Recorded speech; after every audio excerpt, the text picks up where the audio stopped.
Onlardan geyleri ve sizleri.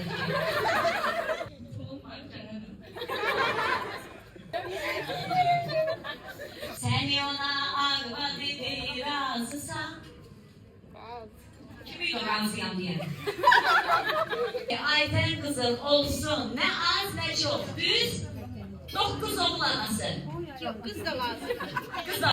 Benim sana üzüldüm ki çok şanlıyordum. Sevinmeyelim. Kalktım